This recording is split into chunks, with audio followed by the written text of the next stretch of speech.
Então, hoje a gente vai estar falando sobre programação linear. É uma técnica das mais importantes, das mais versáteis. Você consegue resolver muitos problemas com ela. Eu sei que eu falei, quando eu apresentei para vocês programação dinâmica, eu disse também algo parecido, certo? Mas a programação linear é ainda mais versátil, tá, do que a programação dinâmica. É uma técnica que a gente pode chamar assim de canivete suíço dos algoritmos, certo? Serve para muitos problemas. Praticamente todo problema de otimização você consegue trazer para uma modelagem de programação linear. E ela é poderosa porque existem já algoritmos muito, vamos dizer assim, bem desenvolvidos, né? Amadurecidos, algoritmos eficientes para resolver esse tipo de problema. Então, você consegue soluções eficientes relativamente fácil, né? Dado que já existem esses algoritmos que são poderosos e que conseguem resolver isso aqui com muita facilidade, certo? Então, antes da gente apresentar em mais detalhe, então, eu vou começar com um problema. Então, o problema é uma loja de chocolates. O problema é que você tem uma loja de chocolates e ela tem dois tipos de trufas, né? Tem dois tipos de trufas. Então, tem uma trufa simples e uma trufa especial. São dois produtos que essa loja de chocolates ela vende. E aí, o que acontece? Quando ela vende uma trufa simples, ela tem um lucro de R$1. Quando ela vende uma trufa especial, ela tem um lucro bem maior, de R$6. Tá? Essa trufa especial aí, sei lá, tem uns ingredientes bem sofisticados, é mais caro. A loja, ela sabe que a demanda máxima que ela consegue por dia da trufa simples é de 200 unidades. Ela sabe disso por experiência, sei lá. No caso da trufa especial, é de 300 unidades. A loja sabe também que é possível produzir no máximo 400 trufas em um único dia, tá? Independente de ser a trufa simples ou de ser essa trufa especial. E aí a questão é, que quantidade a loja deve produzir de cada trufa de modo a maximizar o lucro, certo? Questão é um problema relativamente simples, mas é um problema que ilustra a nossa técnica, certo? Então, você vai ter esse lucro associado a cada um dos dois produtos, você vai ter alguns limites, né? Algumas restrições, como a gente vai estar chamando, de quantas trufas você consegue produzir de cada tipo, inclusive um limite, vamos dizer assim, global, né? Ou seja, o total de trufas que consegue ser produzido em um dia, tá? E você quer tomar uma decisão em cima dessas informações. Você quer decidir quanto é que eu vou produzir dessa trufa simples, né? E quanto é que eu vou produzir dessa trufa especial, de modo a maximizar o lucro, né? A loja vai estar interessada em maximizar esse lucro. Então, olha só, aqui a gente vai traduzir esse problema como um modelo de programação linear. E aí, à medida que a gente faz isso, a gente já vai mostrar o que é, em que consiste um programa linear. O primeiro elemento de um programa linear é que você tem uma função objetivo. No caso, eu quero maximizar o lucro, tá? Então, a gente tem a informação de que cada unidade da trufa simples vendida, ela gera R$1 de receita, né? Então, eu coloquei aqui, essa variável x1, ela vai representar a quantidade que eu estou produzindo da trufa simples. A variável x2 é a quantidade que eu vou produzir da trufa especial. Então, x1 traz um lucro de 1, então tem um multiplicador aqui, né? 1 vezes x1. E x2, para cada unidade de x2 que eu produzo, eu tenho um lucro de R$6, tá? 6 unidades, que seja, unidades monetárias, né? Que seja. Então, a minha função objetiva é maximizar o lucro que é dado por x1 mais 6x2.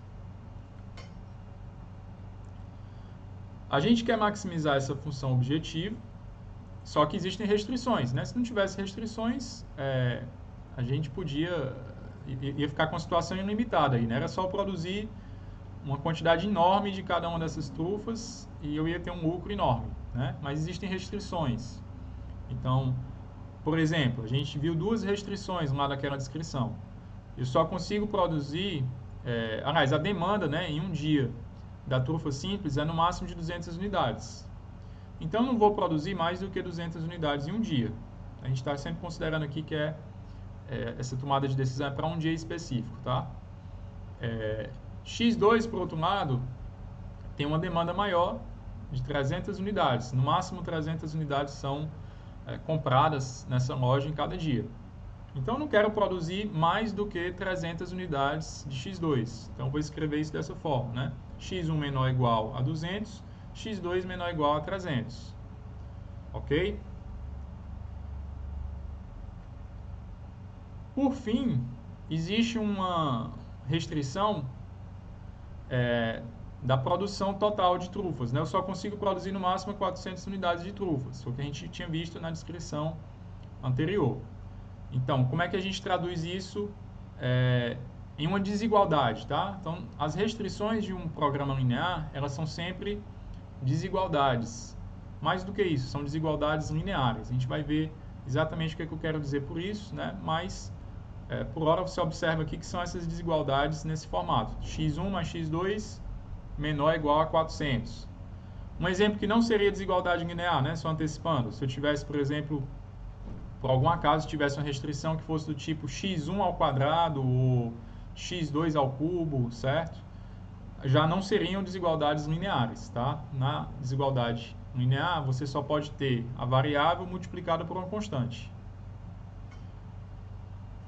Bom, por fim, para completar a nossa descrição aqui do programa, você tem que x1 e x2 são maiores ou iguais a zero. Claro, né? Não faz sentido você produzir uma quantidade negativa de trufas, certo? E esse é o nosso programa linear. Então, o programa linear vai ser uma função objetivo, onde essa função objetivo é linear, e aí, como eu disse, a gente vai já dizer exatamente o que é isso, e tem um conjunto de restrições, onde essas restrições são desigualdades lineares. Se você traçar um gráfico, né, onde você tem no eixo horizontal os valores de x1 e no eixo vertical os valores de x2, você pode observar o seguinte: essas restrições, elas vão definir aqui o que a gente chama de semi-espaço. Semiplano, aliás, nesse caso aqui, certo? Olha só. A restrição de que x1 é menor ou igual a 200, ela vai definir esse semi-espaço. Tudo que está aqui à esquerda dessa reta. Vocês concordam? Né? Essa reta seria x1 igual a 200. Só que não é uma desigualdade. x1 menor ou igual a 200. Então, tudo que tiver à esquerda dessa reta aqui, né? Essa reta aqui, ó.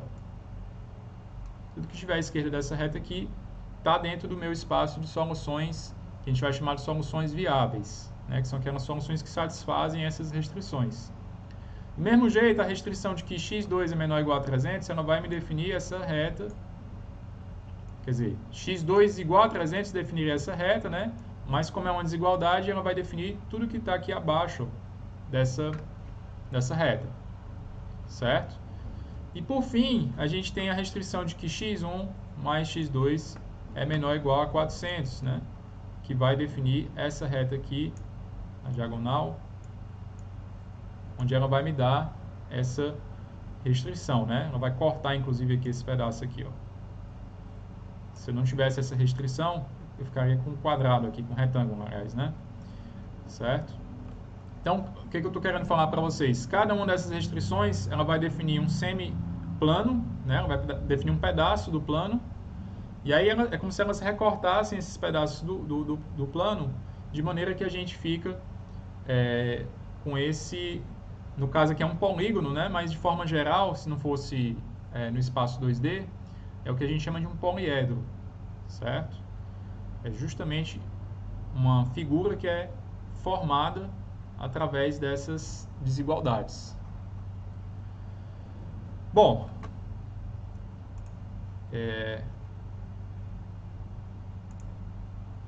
tá claro isso, pessoal? Então aqui dentro dessa linha sombreada aqui, a gente tem as soluções que são as soluções viáveis. Tudo que tiver dentro dessa área aqui sombreada é uma possível solução para o nosso problema. Tudo bem até aqui?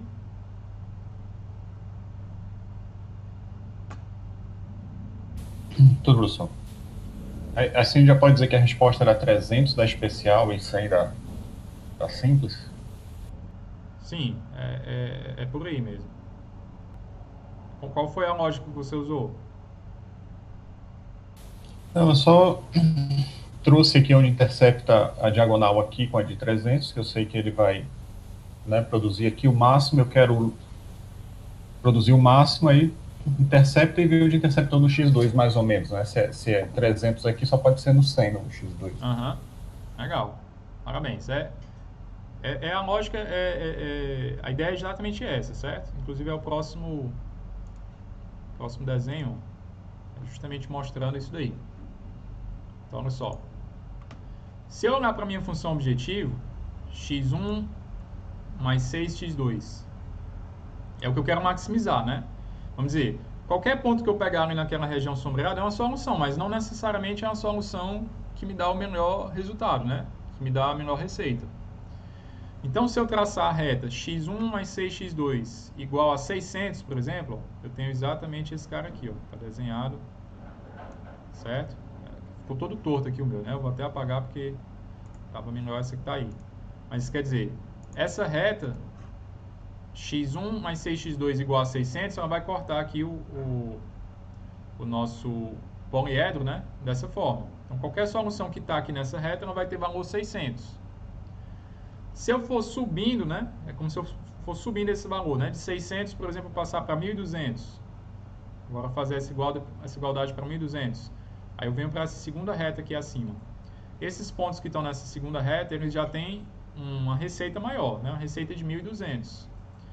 Você vai seguindo essa mesma lógica. Você vai subindo essa reta que é dada pela função objetivo até chegar no ponto que a gente vai chamar de um ponto extremo, né? O que é o ponto extremo aqui? É esse ponto aqui onde eu não tenho mais para onde subir, certo? Eu não tenho mais para onde subir. Nesse ponto aqui, que nesse caso aqui daria uma função objetiva de 1.900, esse ponto aqui ele é exatamente a minha solução ótima, certo? Então, nessa figura a gente tem ilustrado duas coisas importantes, né, fundamentais da gente entender do programa linear, né?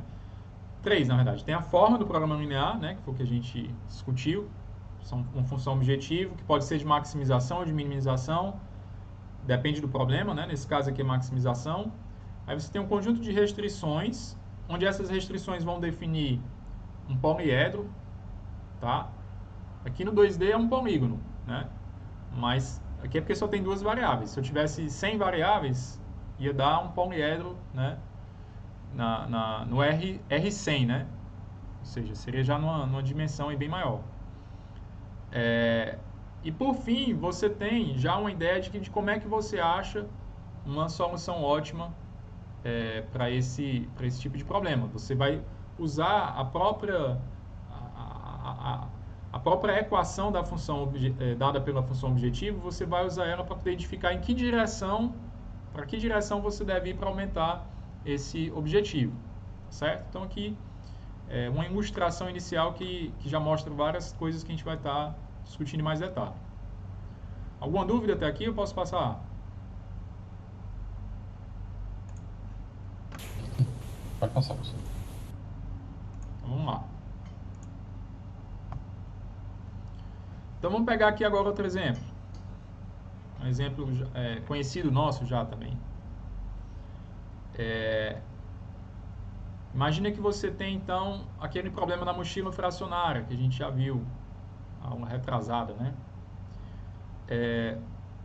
Você tem uma capacidade da mochila, você tem itens, né, que você quer colocar dentro da mochila, e esses itens eles têm dois valores associados. É o peso de cada item, né? pode ser visto como esse vetor P, e o valor de cada item, tá certo? Então, olha só, a gente vai tomar uma decisão em cima de que itens vão ser selecionados para colocar na mochila, né? Aquilo em que a gente toma decisão são justamente as variáveis, certo? No caso, quais são as nossas variáveis aqui? A variável é quanto é que eu vou pegar de cada item. Inclusive, na mochila fracionária, eu posso pegar uma fração desses itens, não é isso? Então, eu coloquei aqui, ó, variável. Para cada item i, eu vou ter uma variável xi, que é a fração daquele item que é escolhido. Eu vou ter algumas constantes envolvidas. Por exemplo, a capacidade da mochila, eu estou chamando de constante aqui, mas é constante do ponto de vista do modelo de programação linear, né? Afinal de contas, a capacidade é uma entrada, né? Certo? Mas o que eu quero dizer aqui com constante é, esse valor ele não vai ser alterado. Ele faz parte da entrada. A capacidade da mochila é um certo valor W.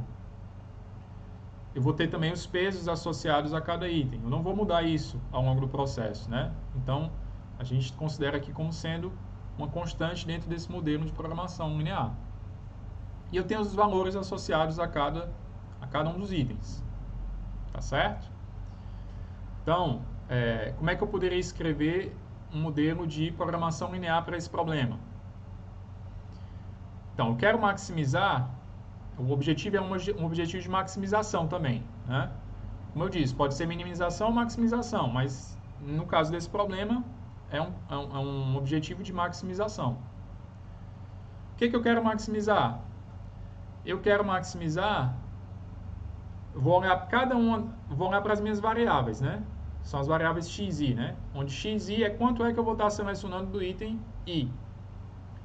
Eu vou pegar o valor que eu dou para x e vou multiplicar pelo valor daquele item. É exatamente isso que eu estou fazendo aqui, ó. Então, aqui o xi é a minha variável, que me diz quanto é que eu vou estar pegando de xi, e eu vou estar multiplicando o quanto eu peguei de xi pelo valor desse item. Se eu pegar xi igual a zero, por exemplo, ou seja, eu não peguei aquele item, não tem problema, fica 0 vezes o valor daquele item que dá 0. Mas se eu peguei uma unidade daquele item e o valor daquele item é 100, então eu vou multiplicar 100 vezes 1, né? No caso em que eu peguei o item inteiro. Se eu pegar uma fração do item, eu vou multiplicar por essa fração desse item, tá certo?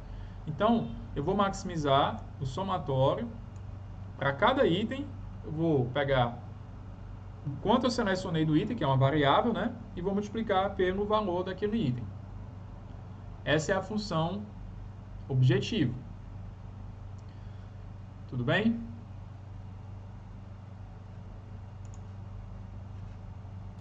Ok, professor. Aí vamos para as restrições. Certo? Então, vamos para as restrições. Primeira restrição é a questão da capacidade da mochila. Então, a mochila ela tem uma capacidade, que é o que a gente chama da letra W aqui, né?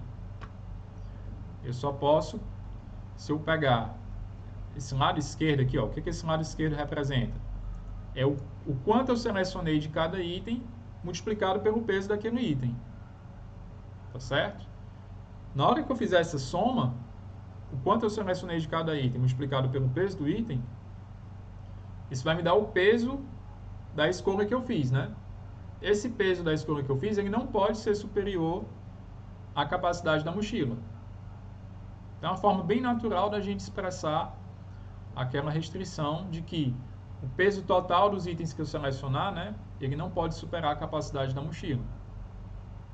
É exatamente isso que está colocado aqui nessa restrição.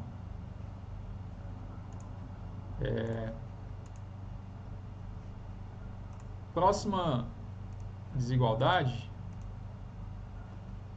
me diz o que, né? Então, para ir de 1 até n, eu vou ter uma desigualdade dizendo que aquela variável xi ela é no máximo 1. Por quê?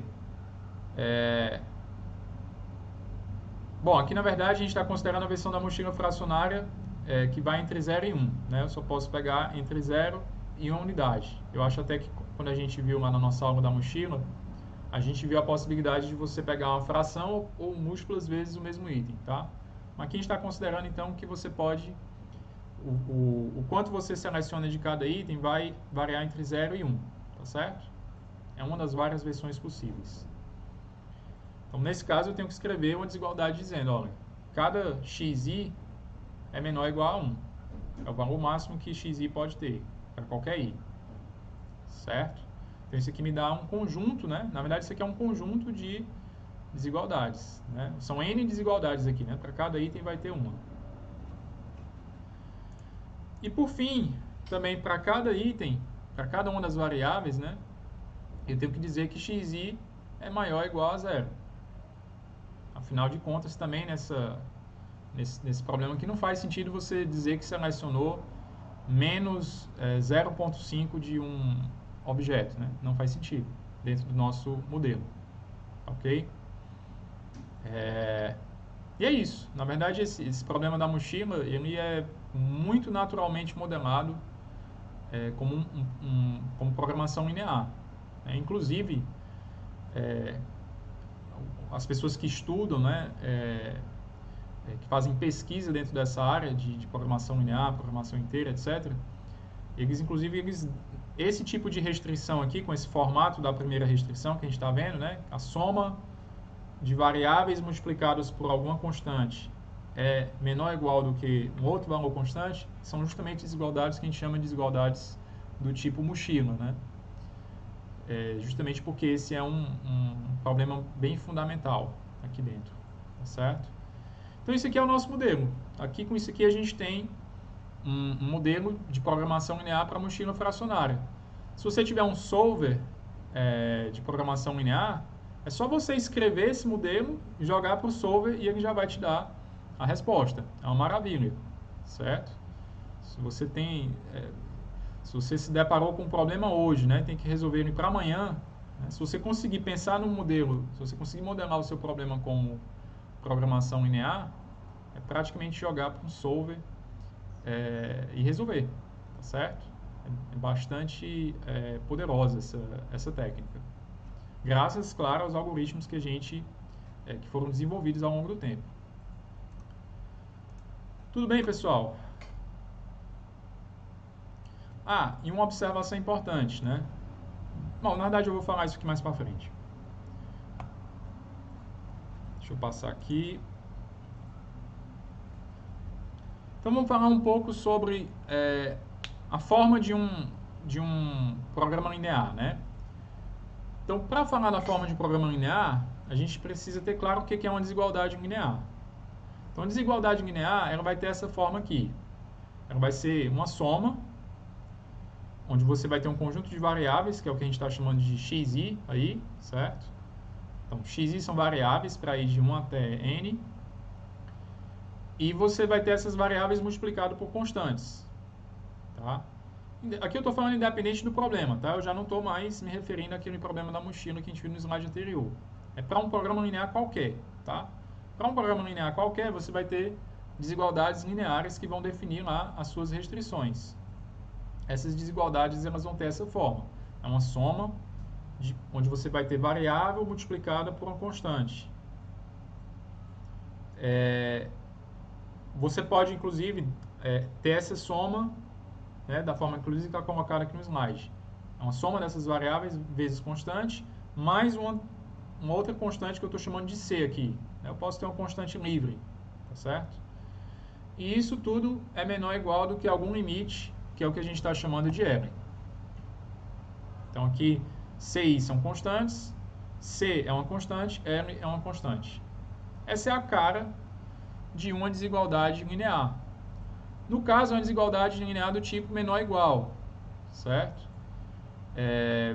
Mas eu posso, se eu tiver uma desigualdade do tipo maior ou igual, ou se tiver uma desigualdade do tipo estritamente menor, né, eu tenho como transformar isso para uma desigualdade do tipo menor ou igual. Então, não estou aqui sendo específico demais, certo? Qualquer desigualdade você consegue transformar para ficar com essa forma. Tá bom? Só fazer algumas manipulações algébricas.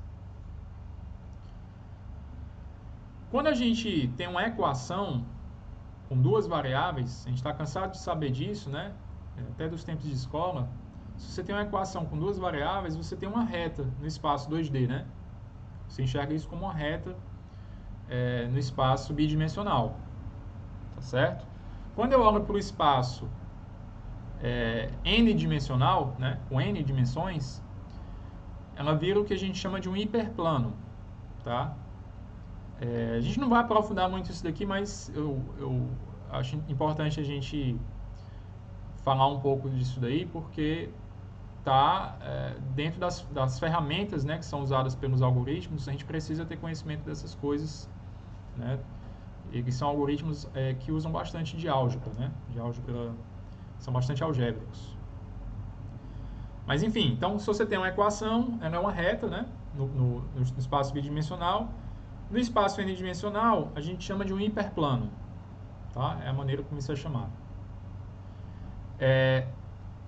Por outro lado, se você tem uma desigualdade linear, e aí até mostrei no exemplo para vocês, no espaço bidimensional ela define um semiplano, né? É um pedaço daquele plano que como a gente tinha visto lá.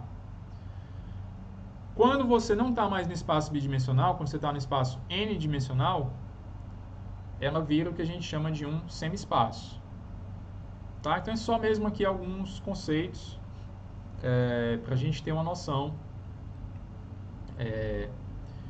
de como fica, do que está por trás de um modelo de programação linear. Então, dito isso, né, vamos dizer, esclarecido bem esses conceitos que a gente colocou, então o que constitui um programa linear? Ele vai ser um conjunto de variáveis reais, e aqui é muito importante frisar isso aqui. Para dizer que é um modelo de programação linear puro, né, as variáveis que a gente pode ter são variáveis reais. Ah, mas eu estou com um modelo aqui que as variáveis são inteiras. Tá, então a gente vai dar outro nome para isso aí, um modelo de programação linear inteiro. Só que é uma outra categoria de coisas. Aqui a gente está tratando de programação linear pura, certo? A gente vai até falar um pouco sobre esses outros modelos no final. Mas primeiro a gente tem que entender bem a programação linear tradicional, digamos assim, certo? Bom, aí você vai ter um conjunto de desigualdades lineares. A gente já explicou bem o que a gente quer dizer por desigualdades lineares, certo? Então, todas as restrições elas têm que ter a forma de desigualdades lineares. Ah, mas eu tenho uma desigualdade aqui que do tipo, sei lá, 4x ao quadrado. Não, x ao quadrado não pode, né? Não é mais desigualdade linear. Já vira uma outra coisa, já vira outra categoria de problema, certo? Então tem que ser desigualdades lineares para estar dentro desse escopo. Por fim, você tem uma função linear que você quer maximizar ou minimizar dependendo do tipo de problema. Então, esses são os elementos de um programa linear. E aí, como eu já tinha colocado para vocês, essas restrições de um programa linear elas vão definir um poliedro. Um poliedro no espaço n-dimensional, né? Não vai ser aquele poliedro bonitinho que a gente consegue desenhar no espaço bidimensional, ou mesmo no tridimensional também a gente consegue desenhar. Mas, vamos dizer, um problema da mochila com 100 itens, né? Vai ter 100 variáveis. Essas 100 variáveis vão definir um espaço 100-dimensional, tá certo? Então, normalmente a gente vai estar lidando com esses espaços de dimensão maior. Aqui, mais um pouco de notação. Então, a gente chama de soluções viáveis, são todas as atribuições das variáveis que satisfazem as nossas restrições. Eu tinha usado essa expressão quando a gente deu aqui no primeiro exemplo, né? Tudo que está dentro do conjunto que satisfaz as restrições, tudo aquilo são soluções viáveis, certo? Elas não são necessariamente soluções ótimas, né? A solução ótima, ou as soluções ótimas, né? Porque podem ter várias, são aquelas que maximizam ou que minimizam a minha função objetivo.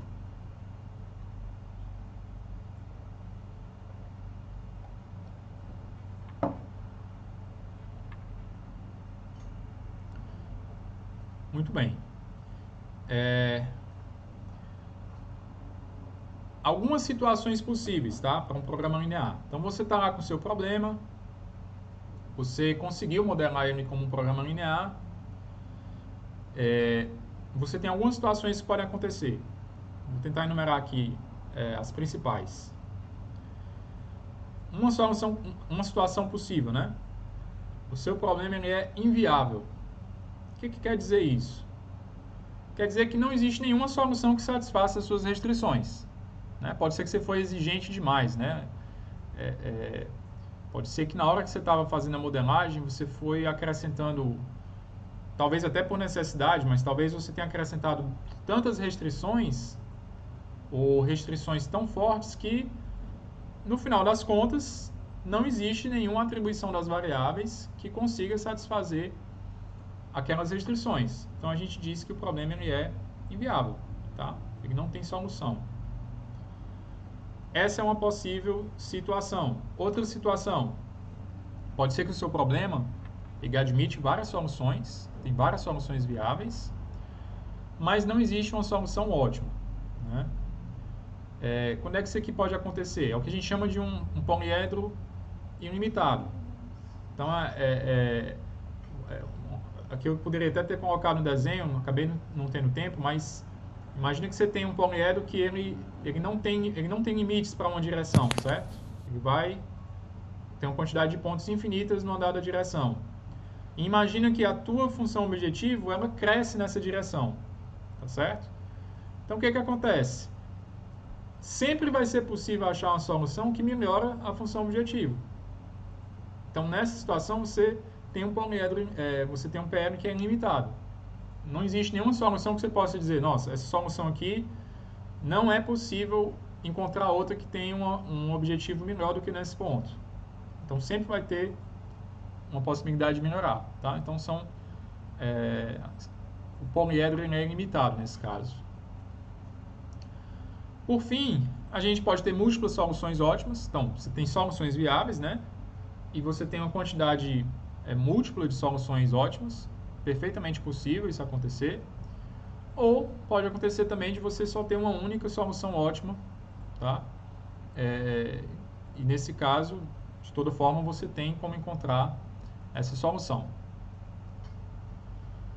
Os algoritmos, né, que resolvem a programação linear, eles precisam lidar, cada um desses casos aqui, eles precisam lidar de uma forma, eles precisam levar isso em consideração para conseguir encontrar, ou para dizer, não existe solução para esse problema.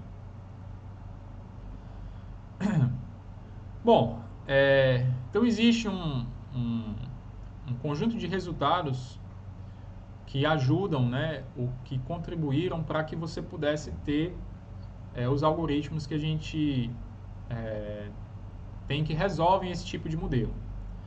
Então aqui eu coloquei como um teorema fundamental da programação linear o seguinte: dado o modelo de programação linear na forma padrão, eu não vou definir o que é forma padrão para vocês, mas eu vou tentar dar uma ideia.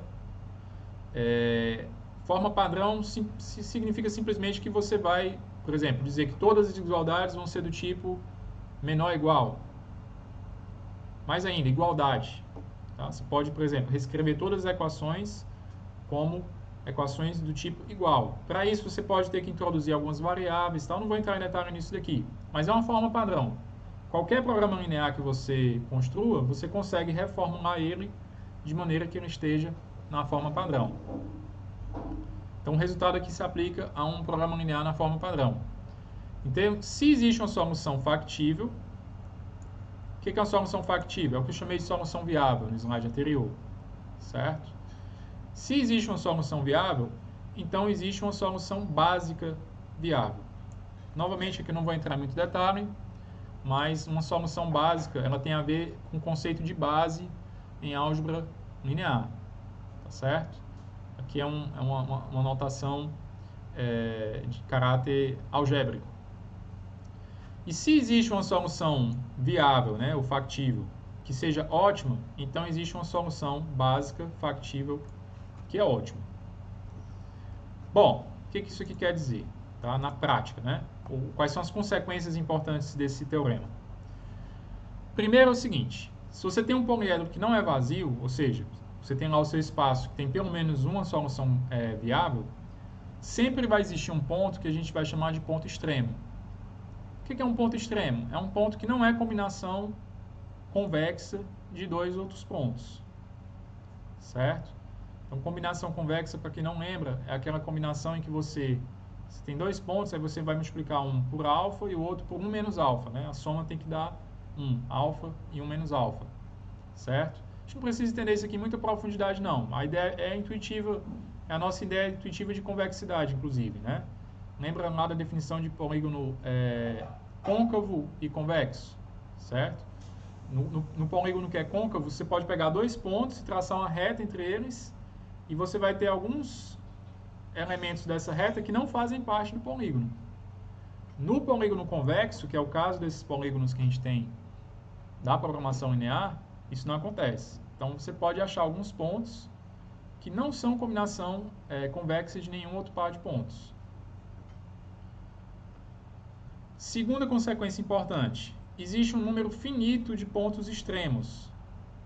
Tá? A gente vai já ver por que esses pontos extremos eles são importantes. Aliás, ali no teorema fundamental, quando a gente fala de solução básica, essas soluções básicas elas correspondem exatamente a esses pontos extremos, certo? Então, esses pontos extremos são os pontos que são usados pelo algoritmo simplex, que a gente vai ver logo, certo? Aqui eu estou fazendo uma espécie de preâmbulo. Por fim, se existe um ótimo finito, né? Um ótimo finito quer dizer que a gente não está naquela situação ilimitada, né? De não ter um valor que seja, um ponto que seja ótimo. Então, mas se existe, né? Se o seu programa ele tem um ótimo finito, então existe uma solução ótima que é um ponto extremo. Esse aqui é fundamental. Porque o algoritmo simplex, ele vai justamente procurar por pontos extremos. Ele vai tentar encontrar um ponto extremo que seja o ótimo do problema. Mas eu sei que esse slide aqui é um pouco carregado, então não se preocupem se vocês não entenderem tudo que está sendo dito aqui, mas eu achei que era importante, pelo menos tentar passar uma ideia, esse assunto de como funcionam os algoritmos, esse é assunto para uma disciplina inteira, tá? Eu estou aqui, eu vou tentar me concentrar em trazer para a gente o que eu acho essencial, importante que vocês saibam fazer, que é pegar um problema, modelar como um problema de programação linear e saber como isso pode ser resolvido por um solver, né? Então, na prática, você não precisa realmente entender todos esses detalhes, mas se você quiser aprofundar, você tem que fazer uma disciplina de programação linear, de programação inteira, etc.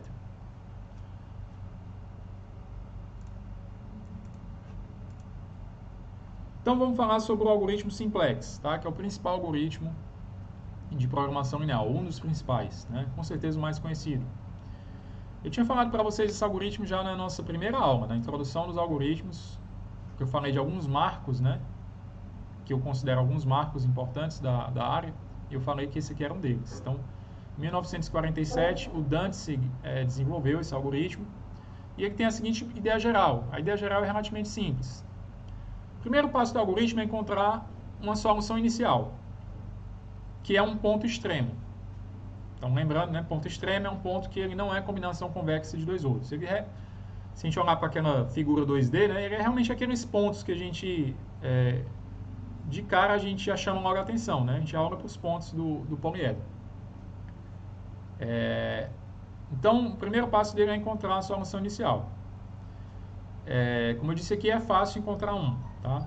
É relativamente fácil você dizer se não existe solução inicial, nesse caso é porque não existe, na verdade, soluções viáveis, né? Mas se existir solução viável, você consegue encontrar uma primeira solução. Ela não é necessariamente ótima, mas ela é uma primeira solução. E aí ele funciona por iteração. Vai ter um conjunto de iterações.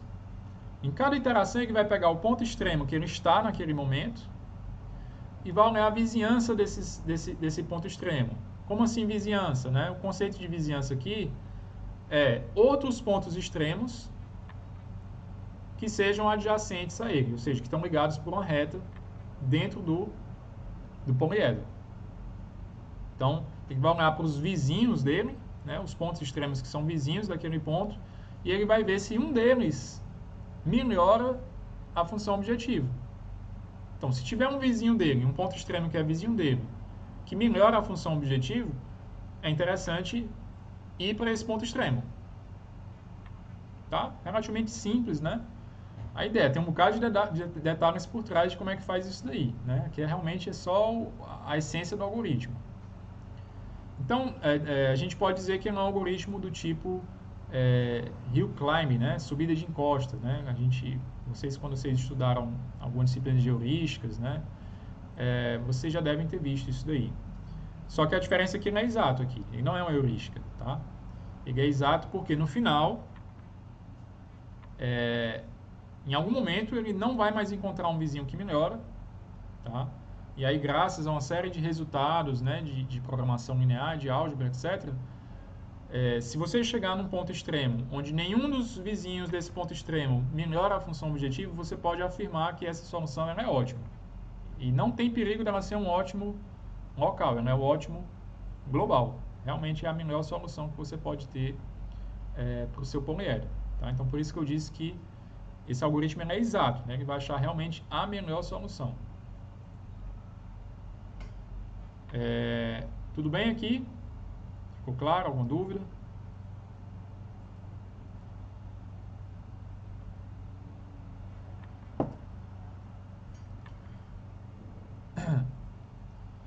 Então aqui uma ilustração, certo? Uma ilustração de como é que poderia funcionar aqui um poliedro no espaço tridimensional, ok? Então vamos imaginar que a gente partisse da solução inicial, esse ponto aqui, ó, bem na origem, né? Bem na origem desse nosso espaço. Então aqui, ó, essa setinha aqui indica que eu poderia caminhar desse ponto para esse segundo ponto, desse segundo ponto para esse terceiro ponto. Aqui são sempre pontos extremos, né? Mas eu só posso caminhar na vizinhança, né? Então, por exemplo, desse ponto inicial para esse terceiro ponto, eu não poderia ter ido imediatamente, porque eles não são vizinhos, né? Então, eu tive que atuar como esses espaços intermediários. Eu fui primeiro para esse segundo ponto, depois para esse terceiro. Desse terceiro eu posso vir para esse quarto. Desse quarto eu posso vir para esse quinto, né? E aí vamos supor que esse quinto aqui fosse a solução ótima desse nosso problema. A gente não deu aqui o sistema de desigualdades e tal, mas é mais para uma ilustração visualmente, né, de como é que seria esse processo. Eu vou indo de ponto em ponto, entre vizinhos do meu poliedro, até chegar naquele ponto em que não tem mais nenhum vizinho que melhora a função objetiva. Então esse vai ser o ótimo do nosso problema. Ok?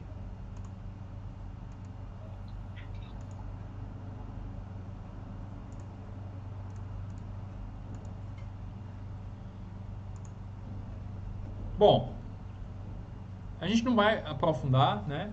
Interessante só vocês entenderem essa ideia do simplex, e aí se vocês tiverem interesse, vocês busquem estudar isso de outras formas.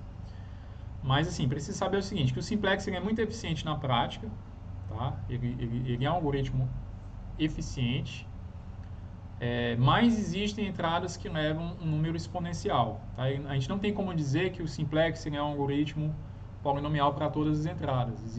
Existem algumas entradas que são problemáticas para o simplex. Você tem como construir alguns poliedros que ele leva um tempo exponencial até chegar naquele ponto extremo que é o ótimo, certo? Mas existem outros métodos, existem alguns outros métodos.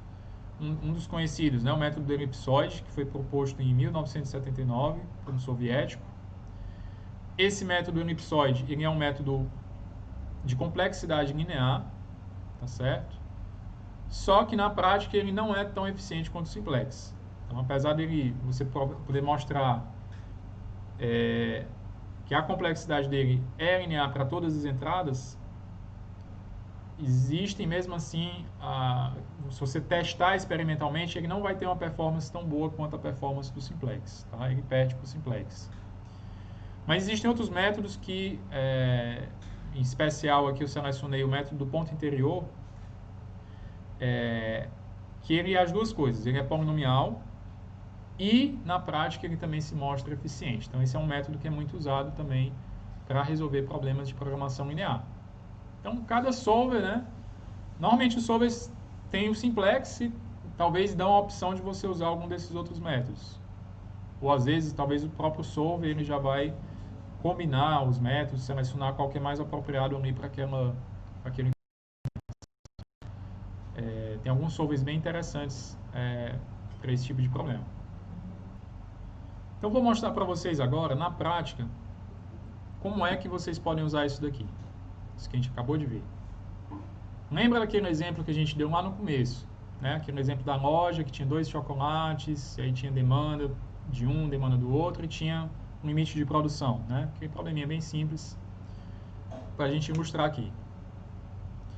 Eu estou mostrando aqui um código que eu fiz usando Python, né? Só que com uma biblioteca que chama SageMath. E eu vou passar para vocês depois um link, porque eu quero que vocês instalem essa biblioteca, que vocês testem, né? E façam, modelem alguns problemas dentro dessa biblioteca. Tá?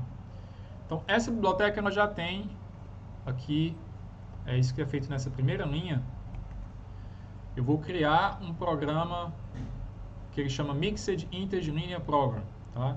É um programa de programação inteira mista, né? Um programa linear de programação inteira mista. Tá? Fazendo a tradução aqui meio na hora, certo? O que isso quer dizer? Tá? Ali eu apresentei para vocês o programa linear puro, né? Mas eu falei para vocês, existe a possibilidade de você ter situações em que as variáveis são, por exemplo, inteiras, né? Ou existem situações em que as desigualdades não necessariamente são lineares, tá? Então existem outros tipos de programa linear. Nesse caso aqui, quando a gente fala no programa linear inteiro misto, quer dizer que eu posso ter tanto variáveis reais quanto variáveis inteiras. Para esse nosso primeiro exemplo aqui, isso não vai fazer muita diferença, tá? Porque olha só, depois que eu crio o meu programa, né, eu posso adicionar variáveis, a função objetiva, etc. Então aqui na segunda linha, eu vou acrescentar um conjunto de variáveis. Tá? Então eu faço x igual p.new variable, então para criar um conjunto de variáveis com base no x. E aí eu digo, essas variáveis elas vão ser reais, porque nesse nosso exemplo, né, a gente está considerando, embora a verdade seja dito, o chocolate poderia ser, não poderia ser fracionário, né, mas esquece isso aqui para esse exemplo, né? Da forma que a gente apresenta. Eu acho que segundo o Celso Russomano pode sim, viu? Vamos imaginar que é uns chocolates tão pequenos, né, que você consegue pegar frações deles, sei lá. Mas, enfim, certo? Então, aí eu estou dizendo aqui, não negativo igual a true também. Por quê? Porque são variáveis não negativas, elas não podem assumir valores negativos. Pode ter variável de valor negativo? Pode, tá? É só você botar isso aqui. Acho que por padrão ele já deixa livre, né? Então aqui a gente está especificando que as nossas variáveis elas são não negativas. Com certeza isso ajuda o processo, né? Quanto mais informação o solver tiver, mais rápido ele vai conseguir resolver, tá certo? E aí, pessoal, é muito simples, definir. Eu vou definir o objetivo. Então, para definir o objetivo, eu só preciso de duas variáveis, né? Eram duas variáveis, era a quantidade de trufas simples e a quantidade de trufas especiais, nesse nosso exemplo, né? E aí a gente tinha visto já que a função objetivo era a variável x1, né? Que eu estou representando aqui usando a notação do Python, né? Como se fosse uma notação vetorial, né? x1 mais 6 vezes x2. É exatamente aquela função objetivo que a gente já tinha visto lá no começo. E aí a gente tem as constantes, né? Constantes não, as restrições, tá? Porque em inglês é constraint, né? Eu confundi aqui. Olha só. Primeira restrição. x1 é menor ou igual a 200. Como é que eu digo isso? É quase a mesma coisa aqui, né? Boto a variável x1, uso o operador menor ou igual, né? 200. E aí eu adiciono isso aqui como sendo uma restrição para esse meu problema P, né, que eu estou construindo ele. Mesma coisa eu faço para as outras restrições, né? A segunda restrição é bem parecida, né? Só que a respeito do x2. E a terceira restrição, ela envolve tanto o x1 quanto o x2. E aí ela dá menor ou igual, como é? X1 mais x2 é menor ou igual a 400, tá? E aí eu posso usar o método p.solve, tá? Ele vai resolver, ele já vai usar um solver que ele vem por padrão, que é o GNPK, que é um solver de programação linear do projeto GNU, né? Para quem conhece. Mas você pode usar outros solvers, ele te dá a opção de você instalar e usar outros solvers. Então, meio que isso aqui é uma coisa que você pode personalizar. Só aproveitando a deixa, né? Vou até comentar isso aqui, né? Solver padrão. Opa. É o GNPK, certo? Que ele é gratuito, né? Um software livre. Mas um solver que é muito usado, vamos dizer assim, um solver profissional, é o chamado Cplex, certo? Existem outros também, mas esse aí é bastante conhecido. Por que eu digo que é profissional, né? Ele é um solver da IBM, ele é pago, né? E assim, ele faz mágica, certo? Se você comparar para problemas grandes e difíceis, né? Você comparar as soluções que ele consegue obter, a velocidade com que ele consegue obter, não tem comparação com o GNPK, por exemplo, certo? Tem que ter uma série de heurísticas lá, tem uma série de coisas que ele usa que melhoram muito o processo, tá? Mas enfim, pra gente aqui que está começando, né? Mais do que o bastante você usar o GNPK. Então, você chama p.solve, ele vai te dar o valor da solução ótima, tá? Tem alguns parâmetros, claro, que você pode querer extrair os valores de cada variável, tá? Eu não vou detalhar muito aqui, mas vou passar para vocês o material para vocês verem esses ajustes, essas mudanças podem ser feitas, tá? Então, com isso daqui, eu pedi aqui para ele arredondar, né? Em 2 casas decimais, porque senão ele mostra às vezes aquelas respostas muito longas, certo? E mandei imprimir. Então vamos ver o que acontece aqui se eu testar isso. Estou usando aqui o console, né, que vem junto com o SageMath. Bom, eu vou dar aqui, vou carregar aqui no arquivo, acho que eu chamei de chocolate.py. E na verdade, do jeito que eu fiz ali, você não precisava passar nenhum parâmetro, né? Era só chamar.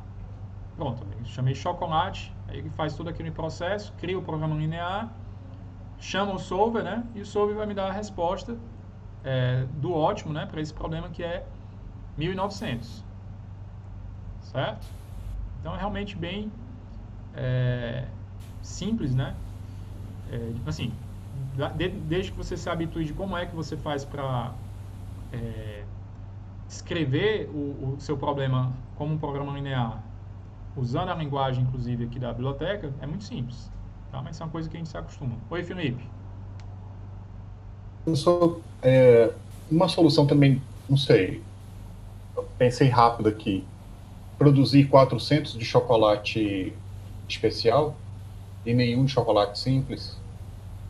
400 de chocolate especial, mas aí já violaria, porque ele tem uma demanda máxima de 300. Tá, porque aquelas restrições... Exato. É aquela demanda que ele já sabe que ele tem de 300 por dia, então não adianta ele produzir mais. Exatamente. Ele está levando em consideração essa restrição também. Tá certo? Bom, vou voltar aqui, ó. Vou generalizar esse exemplo aqui, tá? Já tinha feito aqui na outra aba. Porque é o seguinte, né? Beleza, a loja lá só tem 2 chocolates, né? Que no exemplo é muito simples, tá? Então vamos imaginar uma situação um pouco mais genérica. E nem precisaria ser a loja de chocolates, né? Vamos realmente abstrair aqui a situação, né? Imagina que eu tenho uma loja que produz qualquer coisa, não interessa o que, e essas coisas que ela produz, elas geram um lucro, cada uma delas tem um lucro que elas geram, mas eu tenho aqueles limites relacionados às demandas, né, de cada um dos produtos, e tenho também um limite total que eu consigo produzir. Então, olha só, então, generalizando aqui no exemplo, é o que eu estou chamando aqui de exemplo 2, né? Eu posso passar um vetor, né? Aqui no Python não fica tão explícito isso, mas esse V aqui vai ser um vetor. Esse V vai ser um vetor dizendo o valor que eu consigo de receita, né? Para aquele meu produto. Eu vou ter limites de demanda, né? De cada um dos produtos, e vou ter um limite de área total. Tá? Então, poderia, fazendo parte dos meus parâmetros, eu passar essas três coisas. Então, eu vou seguir aquela mesma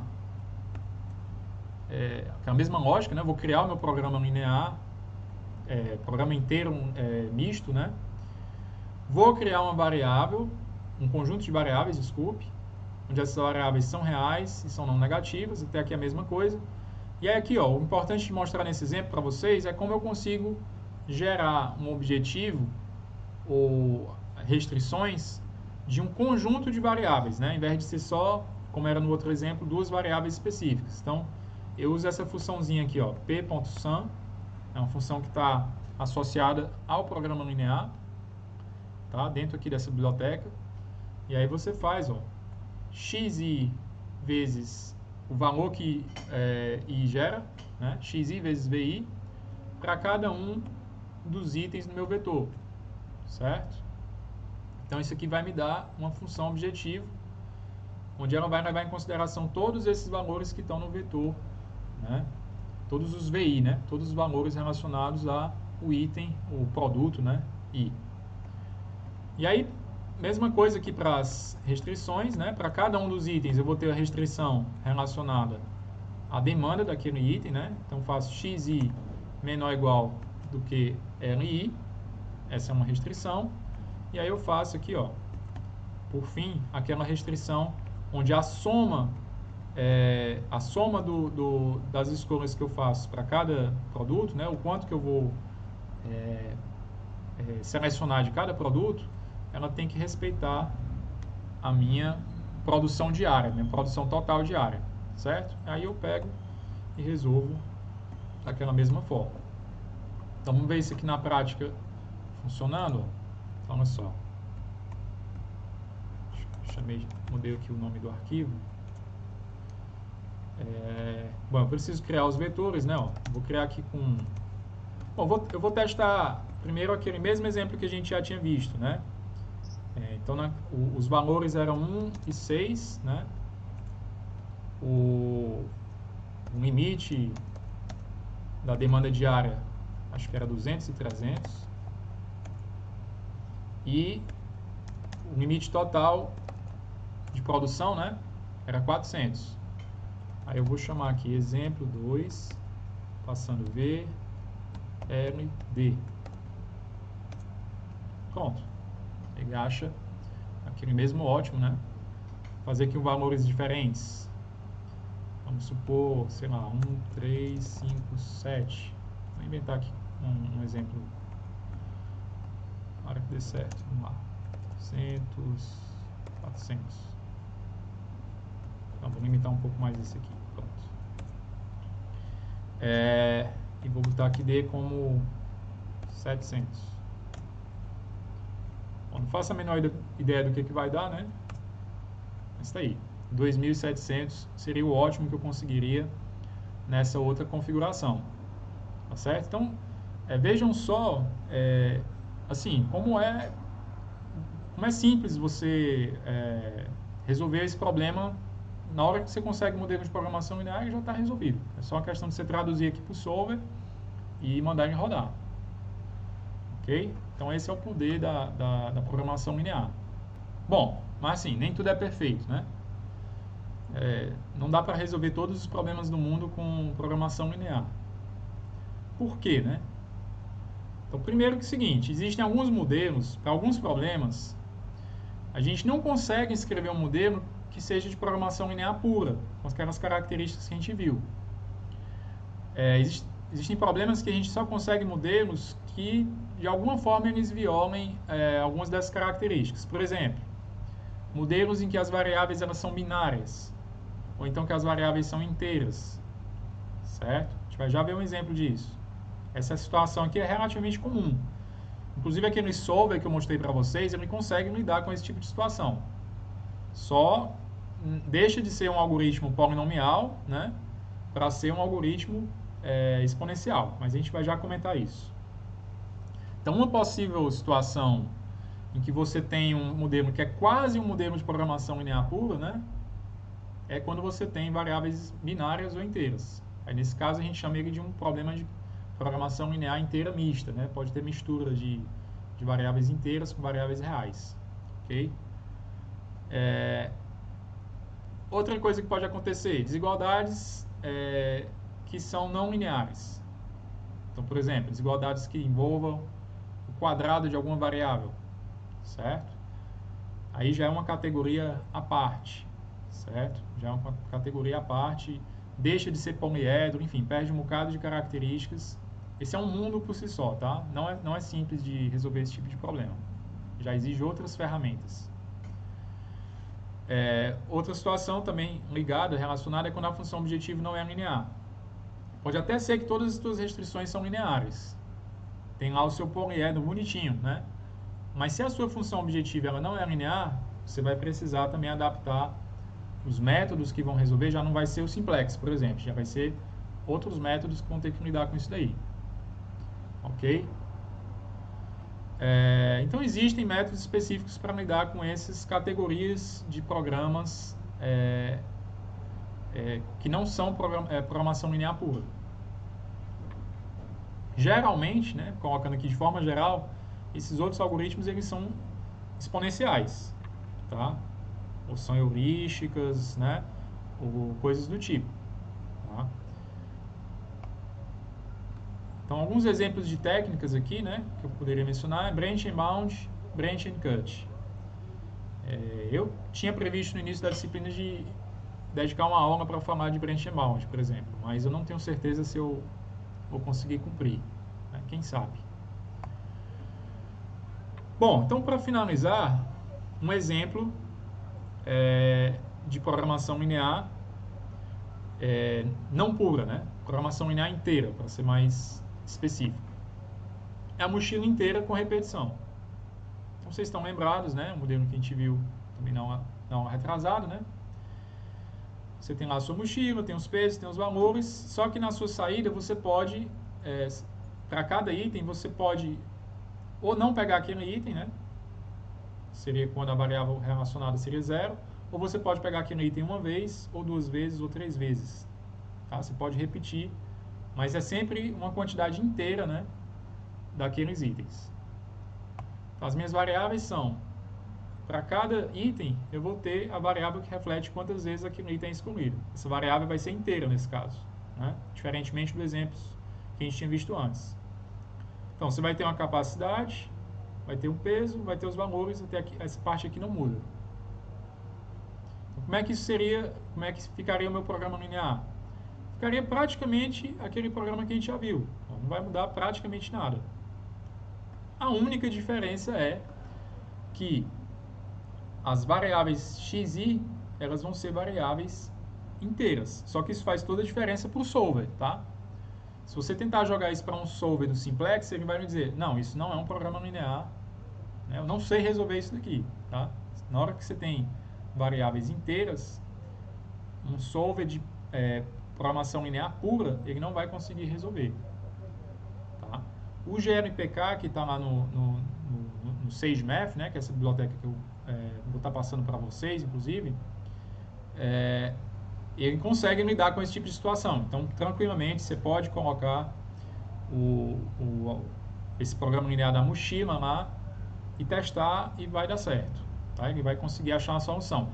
Bom, o algoritmo que vai estar por trás, ele não é polinomial, certo? Então, quando eu digo vai dar certo, significa que ele vai encontrar uma solução dentro do tempo que possa se esperar de um algoritmo exponencial, né? Então, ele tem algumas heurísticas lá embutidas, pode ser que ele realmente consiga achar rápido, né? Mas a tendência é, à medida que o tamanho da entrada for aumentando, né, vai se tornando cada vez mais inviável. Bom, pessoal, e aí a gente finaliza com um exercício que é justamente relacionado ao problema da mochila. Eu quero que vocês, primeiramente, instalem, né, o SageMath, que é essa biblioteca que eu falei. É bem simples de instalar, você baixa, instala, e você consegue abrir aquele console, né, que eu mostrei para vocês, tá? Vou passar algum material também para vocês estudarem, né, que falando justamente como é que faz programação linear inteira usando o SageMath, tá? E o que é que eu quero que vocês façam? Eu quero que vocês escrevam uma função para modelar o problema da mochila fracionária para uma entrada qualquer, certo? Primeiro da mochila fracionária, eu quero que vocês façam uma para a mochila fracionária e eu quero que vocês façam um para a mochila inteira sem repetição. Eu quero que vocês gerem 2 modelos aí, onde a principal diferença dos modelos vai ser só que você vai lá em algum momento dizer que as variáveis são reais, né, ou inteiras, tá?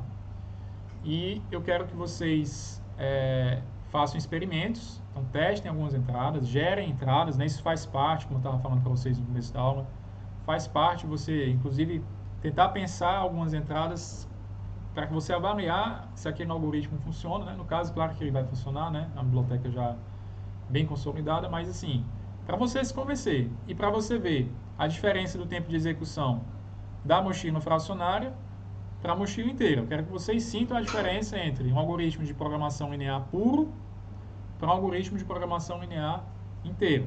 Há uma grande diferença entre as duas coisas, tá? E vocês podem, inclusive, aproveitar para ver o seguinte, será que muda muito o valor do ótimo, né, encontrado? Será que se olhar para o problema da mochila fracionária e o problema da mochila inteira, será que muda muita coisa entre o valor ótimo, né? Será que são tão diferentes assim, esses dois problemas? Não sei, vocês vão descobrir lá quando vocês implementarem e fizerem esses testes. Ok? A gente encerra por aqui.